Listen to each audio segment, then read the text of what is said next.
Hey guys, how you going? Hope you're all doing very well. This evening I'm going to be doing yet another movie review, so hopefully you find this one interesting. This movie is a thriller from Norway, Norwegian language English subs, released in the year 2018, directed by Erik Poppe, and this film is called Utoya, July 22. So Utoya, July 22 is about the horrible Norwegian terrorist attacks that claimed the lives of many people. You had a bombing in Oslo, but this movie depicts the massacre on the island of Utoya that was hosting a summer camp for children. And so someone who dressed as a policeman come onto this island, started shooting up the place and left a horrible mark in Norwegian history. And so this movie depicts a girl who is trying to find her sister amongst all the carnage, and so whether or not she can actually find her and get off this island alive is something you're going to have to find out for yourself, because that's as far as I'm going with my synopsis.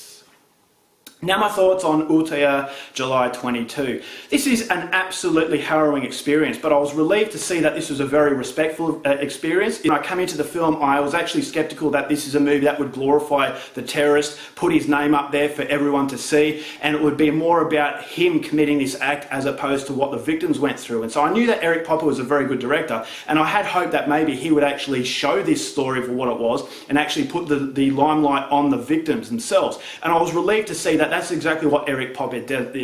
This is not so much a movie about the terrorists shooting people, it's a movie about the victims and the courage that these victims showed on that horrible day, and what humanity can actually do in very extreme circumstances. That this young girl, especially the main character, thought was very inspirational. She was absolutely terrified, but the love for her sister kept her going through all this awful terrain, and she could have been shot at any minute, but the fact that she was doing this for her sister showed that humanity, that sort of drive for what you love and the drive for what you want to be, is something that can actually stand up against evil. And so I thought this movie did a very good job at emulating that, and it does give it a very humane approach. It's something that I really liked. I thought it would have been easy to glorify this as an action film, but it doesn't do that. And so Erik Poppe has done a very good job at not only giving you the insight into humanity and courage under extreme circumstances, but a sense of realism, gut-wrenching realism. And that realism is not only through the cinematography and the very, very realistic performances from the actors and actresses and the very good script, but also the one-shot take.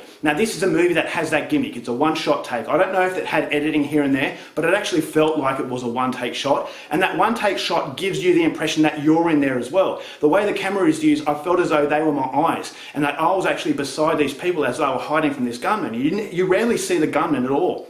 You don't really see anyone getting shot. So it's a movie about psychology in intense circumstances, and I thought the psychology worked very well. It was an incredibly uncomfortable experience. This is an experience that reminded me of really good Australian horror films, where it's about realism, and it's about violence that is very, very ugly, violence that is absolutely horrifying, showing violence for what it is. And I definitely think Erik Poppe did a very good job at actually taking the limelight off this horrible person who wanted his name out there, and giving you the insight into actually being on this island and trying to get away from this gunman. I thought it was a very scary film, and the fact that it was that one-shot approach actually intensified that level of realism that I thought was really, really impressive. So Erik Poppe is a very good director, and I definitely think it did a very good job at actually portraying human courage, and human courage, and not only human courage, but human courage in children and people who are very young, and what they're actually capable of doing. I thought it was all very realistic. There were no real stupid decisions. It's a real-life documentation of a horrible event, and so it's a very, very hard watch. I thought the ending was absolutely gut-wrenching. It was absolutely unnerving and harrowing experience at the end. The way that the movie is shot and what you actually see is actually absolutely horrifying, and the overall audio of the gunshots and what you're hearing in the screens, it does a lot more than what it would if you were actually seeing the violence for yourself. And so it's one of those movies that makes you feel very uncomfortable.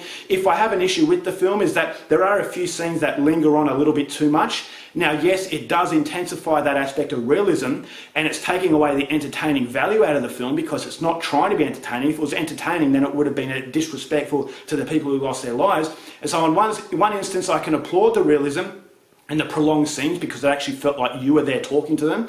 But I thought as though the continuity could have been a little bit better, and it could have been a little bit more fluent to really get to the point a little bit quicker. And so it goes for about 90 odd minutes. I thought it could have been cut down by about 10 minutes, and it would have been absolutely perfect. But this is a film that I believe everyone should see, because, as I said, it's depicting a horrible event, but it's not glorifying that event. It's not having the limelight on the shooter. It's the limelight on human courage and the victims and what they went through and the horrors that they had to endure. So if it sounds like your kind of thing, I definitely think Utoya, July 22 is for you. I'm going to give this film 4 stars.